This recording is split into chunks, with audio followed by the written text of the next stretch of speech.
یعنی بڑی معذرت کے ساتھ مجھے یہ بات کرنی پڑے گی کہ اتنا کالا جادو، ہر تیسرے آدمی کو کالا جادو، ہر تیسرے آدمی کو. اور خیر سے وہ جو بتانے والے وہ بھی بڑا انوکھا انداز انہوں نے اختیار کیا ہوا ہے. وہ کہتے تجھے جادو کر دیا کسی نے. مگر کس نے کہا کہ یہ مجھے بتانے کا حکم نہیں، مجھے شرارت کا حکم تھا، شرارت میں نے کر دی، اب تو گھر جا کے سوچتا رہے. اسی طرح ڈھیروں قسم کے ملنگ ہمارے کھاتے پڑ گئے، ٹال پہنے ہوئے، اور وہ آ گئے. وہ لوگوں کو قسمت کا حال بتاتے ہیں. آپ کا تو مجھے نہیں پتا، میں نے اپنے دیہاتوں میں دیکھا ہے کہ وہ سونا بھی ڈبل کرتے تھے، بعد میں پتہ چلتا تھا اب سنگل بھی غائب ہو جاتا تھا. ہنسے نہیں جی، اونچا نہیں ہنسنا چاہیے کبھی بھی. یہ محافل ہے ہماری، سنجیدہ ماحول ہے. میری بات پہ آپ توجہ کریں گے عزیز کہ آپ اوہام پرستی کا شکار نہ ہوں، ورنہ آپ اور نبی پاک صلی اللہ علیہ وسلم نا جگہ جگہ حضور ہمیں ذوق دیتے، سمجھاتے کہ تم نے اپنی توجہ اللہ رسول کی جانب رکھنی ہے، تم نے الجھنا نہیں، ورنہ آپ کیسے میدان میں نکلیں گے. فوجی کہہ دے ہمیں کالا جادو ہو گیا، ہم سے جایا نہیں جاتا، تو جنگ ہوگی. کوئی کہہ دے ہم پر تو وہ فلانے نے آسیب کرا دیا ہے تو ہم دفتر نہیں جا سکتے، تو کاروبار زندگی چلے گا. کن چکروں میں پڑ گئے. جادو ہوتا ہے، اس کی حقیقت سے انکار نہیں، لیکن اتنا کچا ماحول، اتنی کمزور بات، یہ اہل ایمان کا شیوا نہیں ہے. آپ مضبوط رہیں. عارف رومی رحمت اللہ علیہ فرماتے میں کبھی بھی زندگی میں کوئی بات اس لیے نہیں کی کہ مجمع ہنسے، اور ہنسنا ویسے بھی شریعت میں مسکرانا ہے، کہہ کا لگا کے تو روٹین میں بھی ہنسنے سے پرہیز کرنی چاہیے.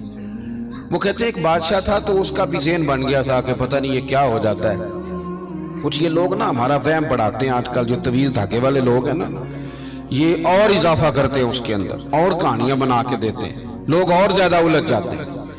بادشاہ تھا تو وہ شکار کرنے جاتا تھا تو اس کے ذہن میں یہ خیال تھا کہ اگر رستے میں کوئی بندہ میرے متھے لگ جائے تو میرا شکار ٹھیک نہیں ہوتا.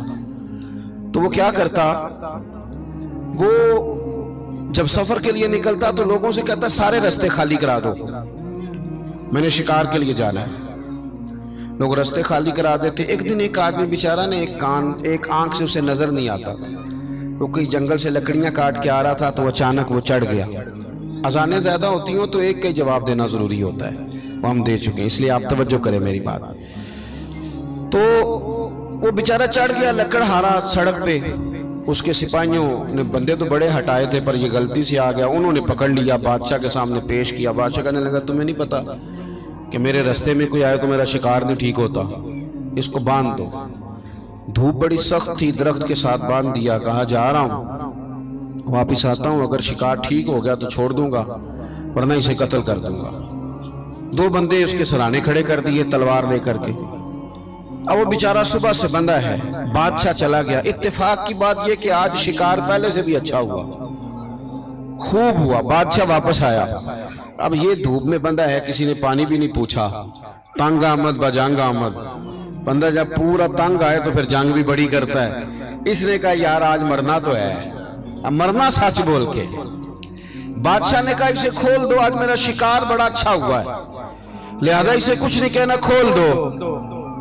رسیاں کھول دی تو پتہ کا شخص کہتا بادشاہ ایک بات کر لوں میں بھی، مار تو جانا ہی ہے پر ایک بات کر لوں. کہنے لگا کرو. کہنے لگا تم نے صبح میرا منہ دیکھا تھا، تمہارا شکار بڑا اچھا ہوا ہے، دن بڑا اچھا گزرا ہے، پر میں نے آج سویرے تمہارا منہ دیکھ لیا تھا، تو دیکھو میرا بیچارے کا کیا حال ہوا ہے کہ صبح سے یہاں. اب تم بتاؤ منحوس میں ہوں کہ تم ہو؟ نحوست میرے اندر کہ تمہارے اندر؟ میں اگر کوئی جوان آدمی میرے ساتھ آ کے یہ بات کرتا ہے نا کہ میری فلان ہو گیا تو میں بڑا، تم مجھے اس پہ غصہ آتا ہے. میں کہتا ہوں آپ اس عمر میں یہ کام کریں گے تو بزرگوں کو کون سہارا دے گا؟ ضعیفوں اور کمزوروں کو کون اٹھائے گا؟ آپ اتنی کچی باتیں کرتے ہیں. اور یہاں پیروں نے بھی عجیب تماشا گھڑا ہوا ہے. سویرے 9 بجے بیٹھ جاتے ہیں تعویذ لکھنے. آپ قرآن شریف کا درس کب دیں گے؟ آپ حدیث پاک کب پڑھائیں گے؟